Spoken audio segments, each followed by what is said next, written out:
Amara Johnson não era apenas uma mulher negra. Aos 42 anos, ela não só rompeu as barreiras impostas por uma sociedade muitas vezes hostil às mulheres negras, mas também se tornou uma pioneira no campo da inteligência artificial. Fundadora e CEO de uma empresa revolucionária, inteligência artificial da próxima geração, Amara construiu seu império do nada.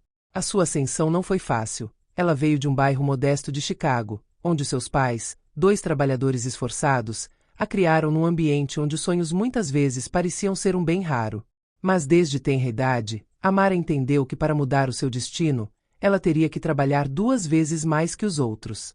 No mundo da tecnologia, dominado por homens brancos de famílias ricas, Amara teve de provar o seu valor a cada passo. Ela não era apenas uma empreendedora, ela era uma visionária, uma estrategista que, graças à sua inteligência aguçada e coragem indomável, conseguiu navegar neste universo implacável. A sua investigação em inteligência artificial não só atraiu a atenção das maiores empresas de tecnologia, mas também permitiu que a sua empresa crescesse a uma velocidade impressionante. Hoje, inteligência artificial da próxima geração mantinha parcerias com as maiores empresas do mundo e Amara se tornou uma figura de destaque nas discussões sobre o futuro da tecnologia e da inovação. Foi regularmente convidada para conferências de prestígio em todo o mundo, onde partilhou as suas ideias com líderes globais em tecnologia, mas também com os dos setores da educação, finanças e saúde. Ela abriu caminho para outras mulheres negras na área de tecnologia, tornando-se um modelo, uma inspiração para aquelas que ainda estavam nas sombras. Apesar de tudo o que havia conquistado, Amara ainda tinha a estranha sensação de que uma parte dela ainda precisava se defender constantemente. Ela sabia que a sua presença, nestes círculos dominados por homens brancos, era por vezes vista como uma afronta. Ela não era apenas Amara, a empreendedora brilhante, mas também Amara, a mulher negra que alguns diziam não ter lugar neste mundo. No entanto, esse olhar, por mais desconfortável que fosse, nunca a impediu. Pelo contrário, ele fortaleceu a sua determinação. Hoje, porém, ela se viu em uma situação completamente diferente. Esta visita à concessionária de automóveis de luxo nada teve a ver com grandes conferências mundiais ou reuniões de negócios. Não foi uma transação profissional, mas um gesto muito pessoal, um símbolo de tudo que ela conquistou, uma homenagem ao seu próprio sucesso. Durante vários meses, Amara sonhou com este carro, um modelo raro, uma edição limitada que combinava linhas limpas, tecnologia de ponta e desempenho que combinava com a sua própria jornada. Cada curva deste veículo parecia encarnar a sua própria jornada, a de uma mulher negra que enfrentou a adversidade e saiu vitoriosa. Ela economizou durante meses, fez seus investimentos crescerem e, depois de anos de trabalho duro, estava pronta para se recompensar. A ideia de possuir este carro deu-lhe um sentimento de orgulho que poucas vezes sentia, o de marcar um marco na sua vida, de afirmar que tinha chegado onde sempre quis estar. A concessionária, localizada numa parte nobre da cidade, parecia quase irreal. Era um templo dedicado à riqueza e à exclusividade. Os carros eram apresentados como obras de arte sob uma iluminação cuidadosamente orquestrada, e os pisos de mármore polido brilhavam como espelhos sob os pés dos clientes que passeavam lentamente entre as barracas. Amara sentiu-se quase deslocada, mas também legítima. Ela trabalhou para estar lá. Ela mereceu. A riqueza deste lugar, os carros que o rodeavam, tudo parecia ser apenas um reflexo material do seu próprio sucesso. E ainda assim, ao entrar no espaço, uma leve inquietação se instalou dentro dela, quase imperceptível a princípio. Esse olhar, essa sensação de que seus olhos acompanhavam seus passos, de que havia algo mais do que uma simples atenção, um exame cuidadoso. Ela sentiu isso imediatamente quando entrou na concessionária. Era como se as próprias paredes tivessem observado sua presença com suspeita. Esta não foi a primeira vez que Amara sentiu esse tipo de olhar. Muitas vezes, mesmo nas salas de conferências para onde ela era convidada, alguns lembravam-lhe subtilmente, através da sua atitude ou das suas palavras, que ela não deveria estar ali. Que, apesar dos sucessos, ela era diferente. Esse sentimento, esse olhar invisível, era um fardo que ela aprenderá a suportar com resiliência. Enquanto ela caminhava em direção ao carro dos seus sonhos, uma vendedora se aproximou dela. Ela era jovem e profissional, mas algo em seu sorriso não parecia verdadeiro. Ele era educado, mas faltava-lhe cordialidade. Não era o tipo de sorriso que você reserva para um cliente valioso, Alguém que você espera que saia com um veículo de última geração. Posso ajudá-la, senhora? Amara, com um sorriso no rosto e uma voz calma, respondeu sem hesitar. Sim, gostaria de ver este carro mais de perto. Tenho interesse em adquiri-lo. A vendedora assentiu, mas seu olhar congelou por um momento antes de se voltar para outro funcionário na sala. Este gesto, quase imperceptível, não escapou a Amara. Mas ela se forçou a não prestar atenção nisso. Afinal, ela estava ali apenas para uma simples transação. Ela pensou que a vendedora iria simplesmente levá-la até o carro e mostrar-lhe as características. Mas um desconforto cresceu no ar, uma mudança sutil, mas inegável. A atmosfera, já tensa, transformou-se em algo mais pesado, mais palpável. Murmúrios começaram a ser ouvidos entre os clientes. Amara não entendeu. Ela nunca havia experimentado esse tipo de acolhimento em lugares onde normalmente era respeitada por seu status. Momentos depois, 2 policiais uniformizados entraram no complexo, e sua chegada quebrou a calma quase religiosa da sala. A multidão congelou instantaneamente. Os olhares dos clientes se voltaram para eles, curiosos, mas desconfortáveis.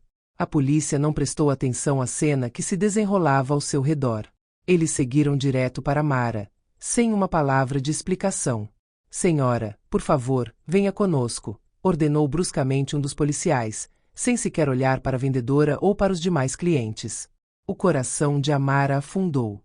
Estou aqui para comprar este carro, explicou ela calmamente, ainda sem entender o que estava acontecendo. Parece haver um mal-entendido. Mas eles não ouviram. Outro policial havia se aproximado e, num movimento repentino e deliberado, agarrou-o pelo braço. O calor da sala de repente pareceu sufocante. A multidão ao redor assistia à cena, alguns murmuravam entre si, outros desviavam o olhar.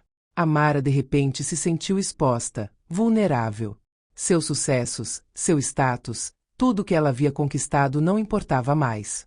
Ela era simplesmente uma mulher negra e, neste mundo, era isso que importava. A vendedora, agora ao fundo, observava a cena com uma expressão de satisfação quase imperceptível. Seu papel em tudo isso parecia esgotado, como se ela tivesse participado da orquestração dessa humilhação. Amara sentiu-se subitamente desumanizada, reduzida a uma figura suspeita, uma presença que não tinha lugar neste mundo de luxo e privilégio. Mas você não tem o direito de me impedir. Amara protestou, sua voz subindo ligeiramente, traindo o aborrecimento que ela estava tentando mascarar. Você não pode me tratar assim. Sou Amara Johnson, fundadora da Next Gen AI. Você sabe quem eu sou, não é? Os policiais trocaram olhares furtivos, então um deles, em tom mais ríspido, respondeu: recebemos uma denúncia, senhora. Parece que a senhora está aqui por outro motivo.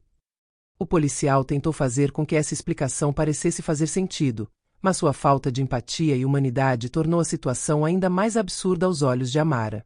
Uma reclamação? Amara repetiu, agora completamente atordoada com a situação. De quem? A injustiça desta situação atingiu Amara com a brutalidade de um martelo. Ela não conseguia entender como, numa sociedade que ela ajudou a mudar, ela poderia ser presa sob falsas acusações. Antes que ela tivesse tempo de fazer mais perguntas, um terceiro policial entrou correndo e, sem maiores explicações, Amara foi escoltada para fora da concessionária, diante dos olhares incrédulos e constrangidos dos demais clientes. O que mais a impressionou não foi simplesmente ter sido acusada injustamente, mas esse sentimento de regressão, de retorno a um status que ela não conhecia desde seus primeiros anos no mundo dos negócios. Ela, a CEO, a empresária do Vale do Silício, havia sido reduzida a uma mera suspeita, ignorada e invisível diante da cor da sua pele. A desonra que sentia não estava apenas ligada à vergonha do questionamento público, mas à realidade brutal da sociedade em que vivia. A viagem de carro até a delegacia ocorreu em pesado silêncio. O rosto impassível de Amara escondia uma tempestade interior. Como ela chegou lá? Ela estava confiante em suas realizações, trabalhou incansavelmente para superar cada obstáculo, para escapar desses estereótipos, e ainda assim, no fundo, sabia que era a cor de sua pele que a tornava suspeita aos olhos de alguns. O seu sucesso parecia uma simples ilusão, apagada no instante pela brutalidade deste mundo que, embora visse como uma estrela dos negócios, nunca a viu como outra coisa senão uma mulher negra. Chegando à delegacia, após ser brevemente questionado, um funcionário uniformizado consultou sua ficha. Quando ele leu o nome dela, seus olhos se arregalaram de surpresa. Era um homem que Amara conhecera numa conferência sobre inteligência artificial. Ele rapidamente se aproximou da mesa onde ela estava sentada e, em estado de choque, falou bruscamente com outro policial. Mas, é Amara Johnson.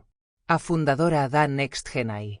Ela é uma das empreendedoras mais respeitadas do mundo da tecnologia. Você não pode tratá-la assim. O que você está fazendo? O homem tentou corrigir o erro, mas já era tarde demais. Amara foi reduzida a um espetáculo e, apesar das últimas explicações, a humilhação pública já estava em vigor. Os demais policiais pareciam indiferentes a esta revelação, simplesmente irritados com a situação. Mas esse não foi o fim. Na manhã seguinte, os jornais e as redes sociais estavam alvoroçados. A história da prisão de Amara Johnson espalhou-se rapidamente e o que poderia ter sido um incidente isolado transformou-se num escândalo total. Milhões de pessoas acompanhavam agora sua história e o debate público estava a aquecer. Já não se tratava apenas da questão de uma detenção abusiva, mas de um problema social muito maior. A persistente discriminação racial, mesmo nas mais altas esferas econômicas e tecnológicas. As vozes levantaram-se, apoiando Amara na sua luta contra o abuso de poder e a injustiça racial. Outros, porém, procuraram minimizar a situação, reduzir o assunto a um erro de julgamento, a um simples mal-entendido. As redes sociais foram divididas, como costuma acontecer, num debate polarizado.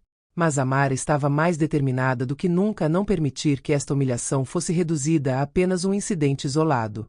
Ela sabia que esta experiência não seria em vão, que a sua luta se tornaria a luta de milhões de outras pessoas que não tinham a mesma visibilidade, o mesmo poder. Grupos de direitos civis assumiram seu caso. Um advogado especializado em discriminação racial, ele próprio um ex-colega do Vale do Silício, apresentou-se voluntariamente para defender Amara. Ele sabia que esta causa ia além da simples compensação, era uma batalha pelo reconhecimento, para que mulheres negras como Amara pudessem existir neste mundo sem serem sistematicamente reduzidas à cor da sua pele. Durante o julgamento, a promotora, em tom solene, fez uma declaração que ressoou profundamente. O que aconteceu aqui não é apenas um erro de julgamento. Amara, geralmente uma pessoa privada, de repente se viu sob os holofotes, na vanguarda de uma batalha pela igualdade racial muito maior do que ela jamais imaginara. Porém, ela transformou a dor e a humilhação em força, tornando-se uma voz poderosa contra o sistema opressivo. No final, o caso terminou com um pedido público de desculpas da concessionária e dos policiais envolvidos. Mas não foi tudo. Amara também recebeu um acordo financeiro substancial.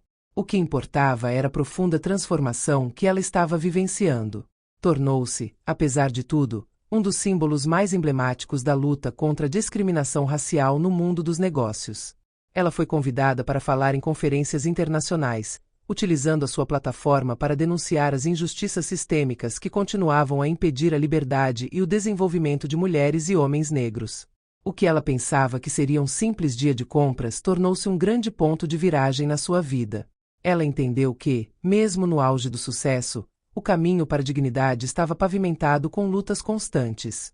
E nesse caminho, ela se obrigou a ignorar os olhares cheios de preconceitos, transformando humilhações em forças e abrindo caminho para um futuro onde as gerações futuras não precisariam mais lutar para existir sem compromissos.